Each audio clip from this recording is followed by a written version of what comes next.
It was only by the late 80s when I started to travel to the occupied territories quite accidentally, when I realized, as a journalist, when I realized that the biggest drama of Israel is taking place half an hour away from our homes, in our dark backyard, that this real drama of Israel has almost no one to be interested in, that it is hidden in the backyard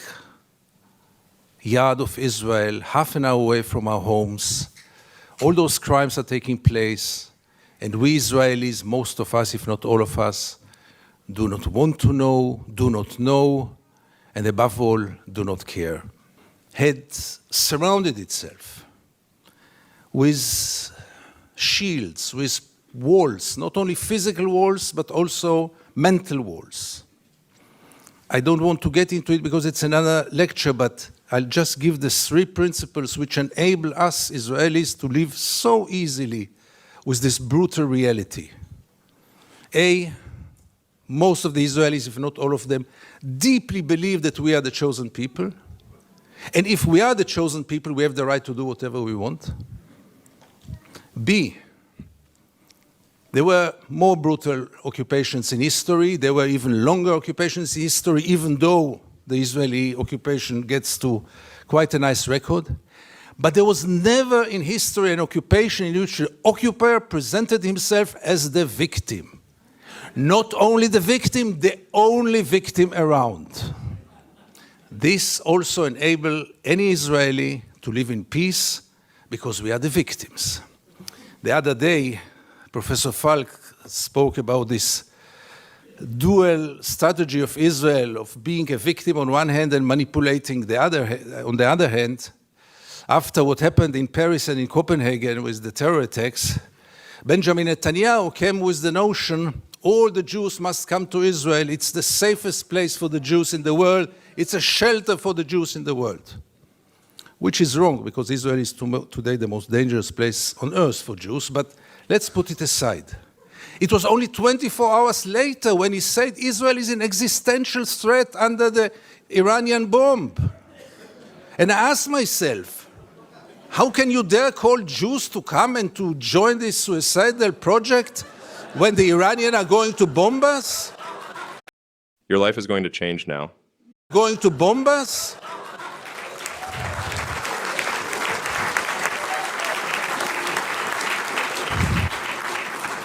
But in Israel, everything goes, and both declarations were accepted as the only truth. And here I get to the 3rd set of values which enable us Israelis to live in peace with the occupation. And this is maybe the most crucial one and the worst one. We say victimization, we say chosen people. When I say victimization, it goes without saying we have to mention the Holocaust and the unforgettable Mrs. Golda Meir that the American jury had exported to Israel. She said once, this unforgettable woman, that after the Holocaust, the Jews have the right to do whatever they want. But the 3rd set of values is the most dangerous one, and this is the systematic dehumanization of the Palestinians, which enable us Israelis to live in peace with everything, because if they are not human beings like us, then there is not really a question of human rights.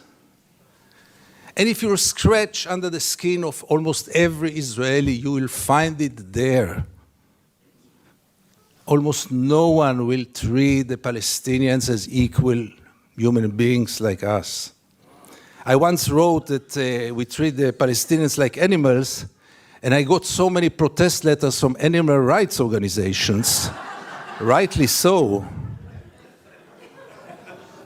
But by the end of the day, how many Israelis did ever try for a moment to put themselves in the place of the Palestinians for a moment, for one day? And I want to give you 2 examples which will demonstrate it. Many years ago, I interviewed then candidate for Prime Minister Ehud Barak. And I asked him a question which I try to ask in any occasion.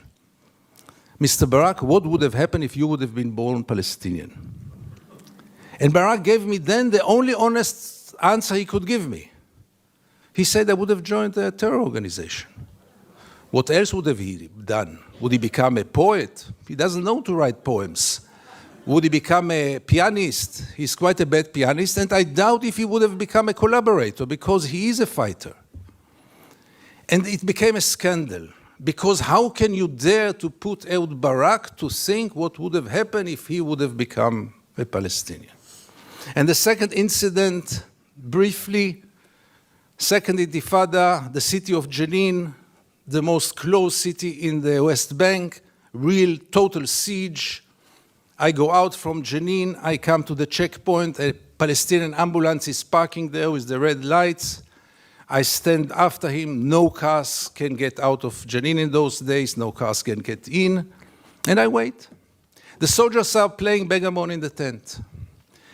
Usually I know myself, it's better that I don't get into a confrontation with the soldiers because it always ends up very badly.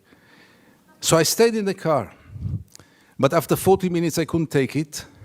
And I went out to the car. From the car, I went first to the Palestinian ambulance driver and I asked him, what's going on? He told me that's the routine. They let me wait 1 hour until they come and check the ambulance. And I couldn't take it anymore. And I went to the soldiers. It became a confrontation. But the question that I asked them, which really brought them to direct their weapons toward me, was one. What would have happened if your father would have been lying in this ambulance? This freaked them out. They lost control. How can I dare to compare between their father and the Palestinian in the ambulance? And this set of beliefs that they are not human beings like us enable us Israelis to live in so much peace with those crimes, ongoing crime for so many years, with losing any kind of humanity, values. I heard today people talk about Jewish values. I must be frank with you, I don't know what are Jewish values. I know what are universal values. Let's not get into it, really. Hoe open jij je autodeur of raam als je...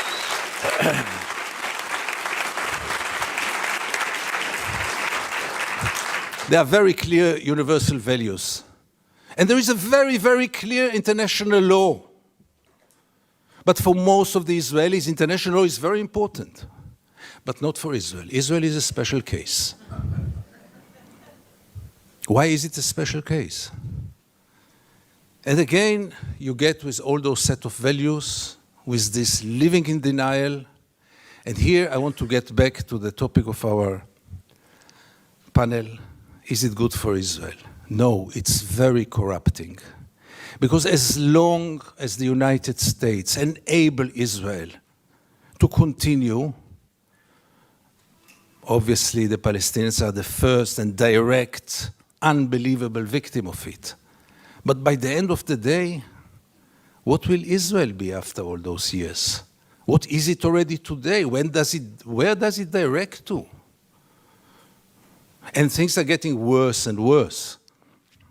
And therefore I have so little hope about change from within the Israeli society.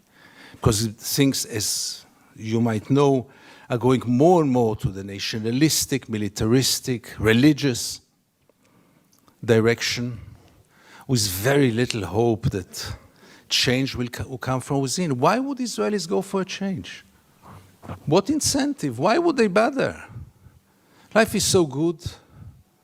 You should have seen Israel in the days when Gaza was bombed, when the beaches were crowded, the helicopters were passing on their way to bomb Gaza. The Israeli TV hardly showed photos from there. Newspapers hardly wrote anything. I wrote one article about the responsibility of the pilots, and I needed to use bodyguards to get out of my home after this. The problem was, by the way, that the bodyguards were settlers, and they argued with me all day long until I saw that I'm much more secure without the bodyguards rather than with them.